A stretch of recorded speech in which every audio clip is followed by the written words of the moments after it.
Bom dia, boa tarde, boa noite, queridinhos, tudo bem? Espero que sim, tá? Gente, então, dando continuidade ali ao nosso sistema imunológico, a gente tem as caracterizações que são dadas pelos transplantes de órgão e doenças autoimunes, né? Que acabam também agredindo muitos organismos. E essas caracterizações que ocorrem no corpo, que se dão a partir dessas doenças autoimunes, elas têm essa funcionalidade que ocorre justamente devido a essa característica dela mesma atacar o corpo. Tá? Então, por exemplo, se a gente pega ali uma situação de uma guerra, a gente espera que as tropas sejam atacadas pelos inimigos, né? E acaba ocorrendo, infelizmente, muitas mortes. Mas existe uma outra situação de perda que acontece quando esses soldados se confundem e acabam atacando os próprios aliados, tá? E isso é chamado de fogo amigo. Isso não ocorre apenas nessas situações de guerra e, por exemplo, ocorre em situações dessas doenças autoimunes que geram no nosso organismo uma situação bem parecida. E aí elas acabam acontecendo quando essas células de defesa começam a atacar outras células e órgãos do próprio corpo, tá? E isso acaba gerando assim desde simples alergias, né, até problemas de saúde bem grave, tá? Então se tem esse questionamento principal de como que o corpo se engana e ele passa a atacar suas próprias estruturas, né? E por que esses tratamentos são tão complexos que ocorrem dentro desse meio? Então a gente tem vários tipos de doenças autoimunes, né? Que tem essa caracterização de elas mesmas atacarem o próprio organismo.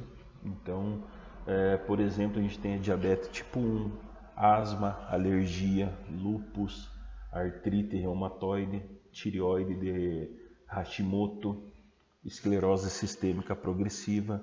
Então, são algumas dessas patologias que entram nessa qualificação, né, dessas doenças autoimunes, e todas elas têm um mesmo ponto de origem, tá? O sistema imunológico, que em teoria deveria ser o sistema que defende o organismo, né? Mas por algum erro, algum erro na codificação genética, algum erro proteico, ele acaba começando a atacar o próprio organismo, tá? Então esse ataque desses anticorpos, né, dessas células de defesa a esses tecidos saudáveis do corpo da pessoa, ele causa uma série de prejuízos à saúde daquela pessoa. Em alguns casos, ele destrói células extremamente necessárias, né, ao bom funcionamento do organismo. Em outras situações, eles causam um estado crônico de inflamação. Por exemplo, se a gente pegar a situação da diabetes 1, que também é conhecida como diabetes juvenil, né, que é quando a pessoa desenvolve esse problema.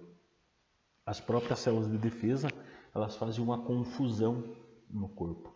Então elas vão entender que aquelas células beta do pâncreas, que são fundamentais para produzir insulina, para controlar a taxa de açúcar do organismo, são inimigas e vão começar a atacar.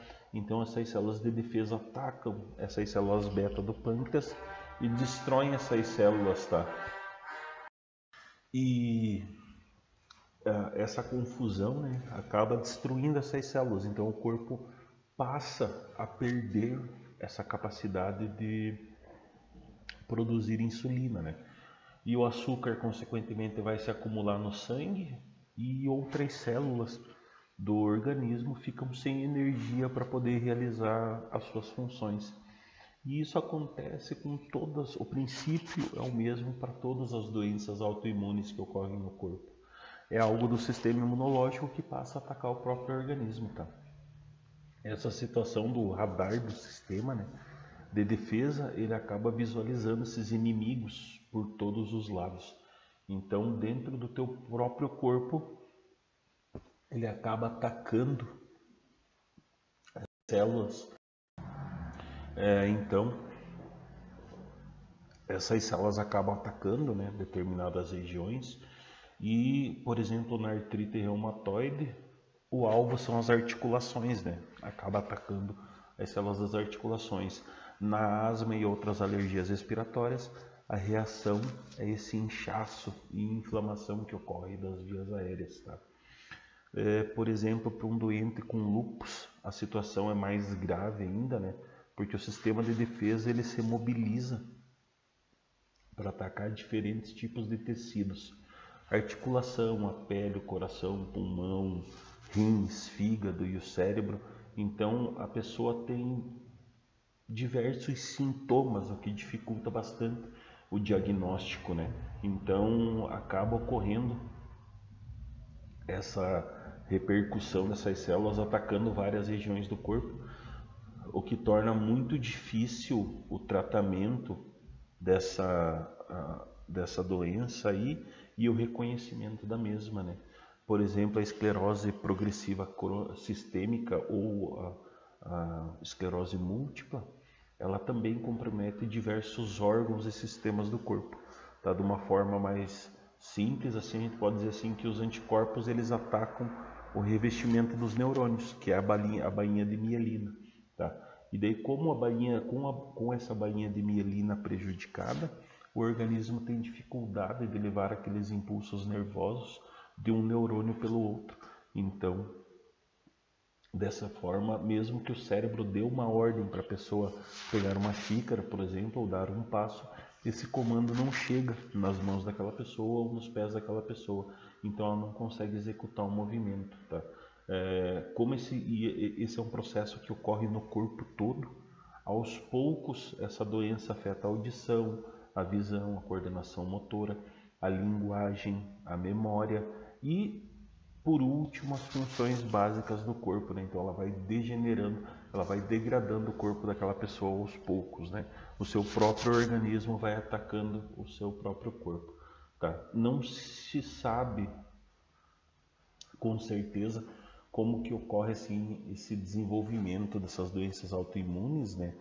Então, mas que elas são mais comuns em pessoas que têm outros doentes da família, o que coloca assim uma possível predisposição genética a essas doenças, tá? Então a gente coloca que, claro que predisposição genética não significa destino, né?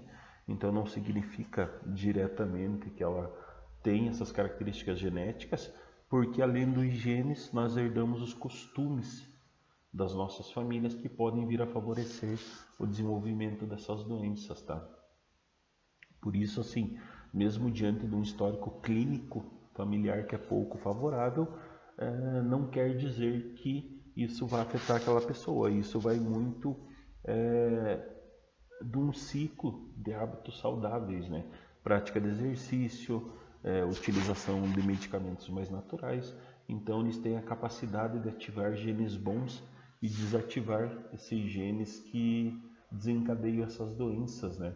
Então, acaba ocorrendo essa interação do organismo, né? Desse bom funcionamento do organismo. Então, acaba acontecendo dessa forma aí. Além disso, claro, os estudos mais recentes analisam que as ocorrências dessas doenças autoimunes em diferentes populações e imigrantes mostram uma grande codificação pelos fatores ambientais, tá?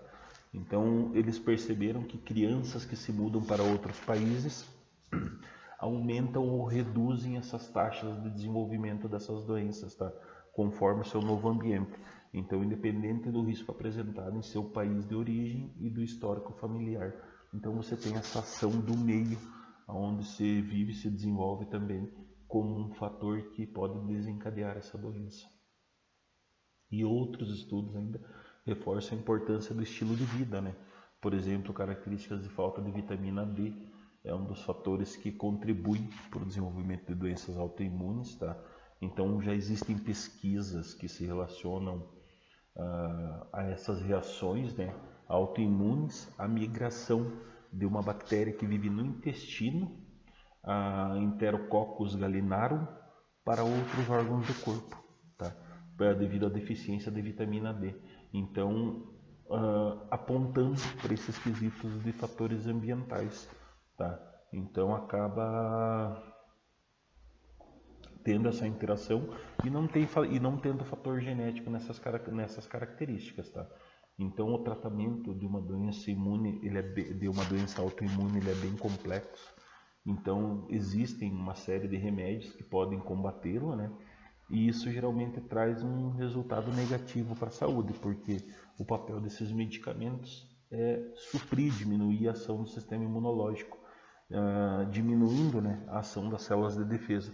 E em contrapartida isso é ruim para o organismo, porque causa, de um certo ponto ele causa esse alívio, né, aos sintomas da doença, mas ele coloca todo o organismo em risco porque ele deixa o organismo aberto a outras infecções, né? Porque os medicamentos eles não conseguem inibir essa ação dos anticorpos, tá? Apenas sobre os tecidos do corpo. Ele acaba deixando de reconhecer e ataca também esses agentes patogênicos que afetam a nossa saúde. Tá? Então, os vírus e bactérias vão ter mais acesso ao organismo, podendo levar a uma série de doenças, né, piores na pessoa e levar até a morte. Então, os próprios medicamentos causam esses efeitos bem adversos no organismo. Tá? Por exemplo, indivíduos que utilizam muito corticoides acabam aumentando hipertensão arterial, diabetes, úlceras, osteoporose, insuficiência cardíaca. Então você tem essas situações, né, que são aportadas com essa utilização dentro desse meio. A grande questão assim que, a menos que que as causas do problema sejam eliminadas, esses recursos eles conseguem minimizar os sintomas, mas a progressão da doença ainda vai ocorrer, né? Ainda vai ter esse desenvolvimento da doença. Então, pensando, né, em prevenção e tratamento, essas mudanças de estilo de vida são bem-vindas, né, dentro desse meio, bem como esses hábitos bem um pouco mais saudáveis, né, justamente visualizando esse melhor equilíbrio pelo corpo, tá? Muito se utiliza desses tratamentos alternativos de hidroterapia, massagens, aromaterapia, acupuntura, para tentar diminuir essas interações que ocorrem com os organismos, certo? Tranquilo, gente, segue o material em anexo aí. Qualquer coisa, a gente esclarece as dúvidas de vocês na aula ao vivo, beleza? Fiquem bem, então, gente, se cuidem e até a próxima aula.